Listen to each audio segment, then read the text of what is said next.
ఓం శ్రీ రామచంద్ర పరబ్రహ్మణే నమః. భగవద్బంధువులందరికీ హృదయపూర్వక నమస్కారాలు. ఓం శ్రీ రామచంద్ర పరబ్రహ్మణే నమః. ఆపదామపహర్తారం దాతారం సర్వసంపదాం లోకాభిరామం శ్రీరామం భూయో భూయో నమామ్యహం. ఓం శ్రీ రామచంద్ర పరబ్రహ్మణే నమః. శ్రీ వాల్మీకి రామాయణము 5వ కాండ అయిన సుందరకాండ యందలి 47వ సర్గయందలి గల 38 శ్లోకముల యొక్క వచన భావసారాన్ని హనుమంతుడు అక్షకుమారుని వధించుట అనే కథగా విందాం. 5 సేనాపతులను కూడా సవాహన పరివారంగా హనుమంతుడు చంపివేసినట్లు విని రావణుడు యుద్ధంలో ఉద్ధతుడు యుద్ధోన్ముఖుడు అయిన ఎదుటినే కూర్చుని ఉన్న తన కుమారుడైన అక్షుని వైపు చూశాడు. ప్రతాపవంతుడైన ఆ అక్షుడు రావణుని దృష్టిచే ప్రేరేపితుడై బంగారం చేత చిత్రవర్ణమైన ధనుస్సు ధరించి యజ్ఞంలో బ్రాహ్మణ శ్రేష్ఠులు ప్రజ్వలింపచేసిన అగ్నివలి వెంటనే లేచాడు.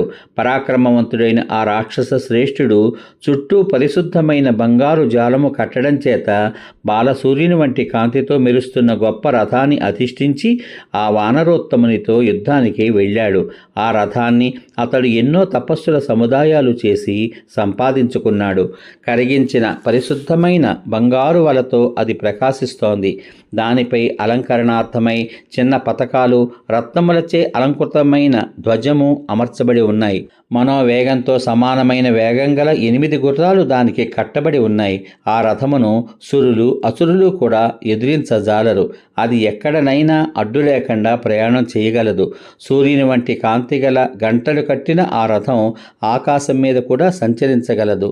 చక్కగా కూర్చబడిన ఆ రథం మీద ఆయా స్థానములందు అంబుల పొదులు 8 ఖడ్గాలు శక్తులు తోమరములు అమర్చబడి ఉన్నాయి. దేవతలతో సమానమైన పరాక్రమం గల ఆ అక్షకుమారుడు బంగారు మాలలచే అలంకరించబడి చంద్ర సూర్యుల వలె ప్రకాశిస్తున్న పరిపూర్ణ సామాగ్రి ఉంచిన సూర్యుని వంటి కాంతిగల రథమునెక్కి బయలుదేరాడు. తన వెనకనే వచ్చిన సైన్యంతో అశ్వ గజ మహారథముల ధ్వనులతో ఆకాశమును పర్వతాలతో కూడిన భూమిని నింపుతూ వచ్చి తోరణము వద్ద కూర్చున్న సమర్థుడైన హనుమంతుని సమీపించాడు. సింహము వంటి నేత్రములు గల ఆ అక్షకుమారుడు ప్రజలను నశింప చేయడానికి సిద్ధంగా ఉన్న ప్రళయ కాలాగ్ని వలె ఉన్న హనుమంతుని సమీపించి ఆశ్చర్యచకితుడై గౌరవ దృష్టితో చూసి ఆ హనుమంతుని వేగము, శత్రువుల విషయంలో అతడు చూపిస్తున్న పరాక్రమాన్ని, తనకున్న బలాన్ని అంచనా వేసుకుంటూ మంచు తొలగిన సూర్యుని వలె వృద్ధి పొందాడు. హనుమంతుని పరాక్రమం చూసి అతడు కోపించిన వాడై తాను కూడా స్థిరుడై సావధానమైన మనస్సుతో వాడి అయిన 3 బాణాలు ప్రయోగించి హనుమంతుని యుద్ధానికి పురుగొలిపాడు. ఆ హనుమంతుడు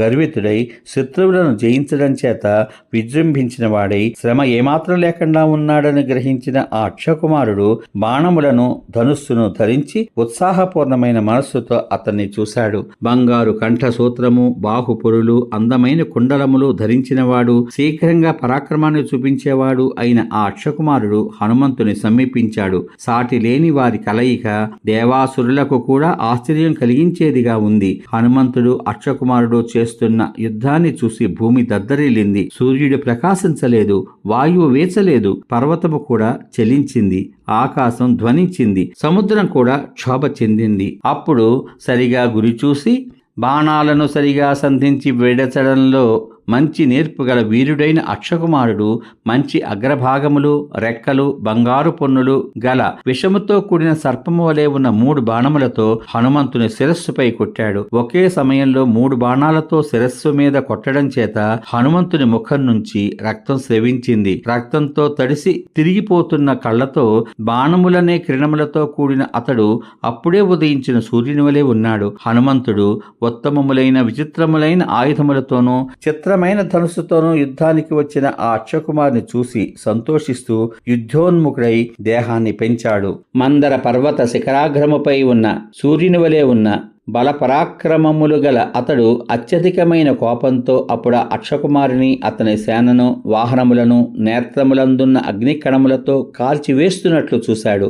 ధనుస్సు అనే ఇంద్రధనుస్సు ధరించి బాణవర్షమనే వర్షము కురిపిస్తున్న ఆ రాక్షసుడనే మేఘము ఉన్నతమైన పర్వతం మీద మేఘం వర్షం కురిపించినట్లు ఆ హనుమంతుని మీద వెంటనే బాణాలు కురిపించాడు. యుద్ధమునందు తీవ్రమైన పరాక్రమం గలవాడు, వృద్ధి పొందిన తేజస్సు, బలము, వీర్యము కలవాడు, మేఘము వలె ఆకాశమునందు నడవడానికి సమర్థుడు అయిన ఆ అక్షకుమారుడు యుద్ధానికి రావడం చూసి హనుమంతుడు సంతోషంతో ధ్వని చేశాడు. చిన్నవాడవడం చేత యుద్ధంలో పరాక్రమం చేత గర్వించిన ఆ అక్షకుమారుడు అధికమైన కోపంతో కళ్ళు రక్తం వలె ఎర్రపడగా గజము గడ్డిచే కప్పబడి ఉన్న మహాకోపాన్ని చేరినట్లు యుద్ధంలో సాటిలేని ఆ హనుమంతుని సమీపించాడు.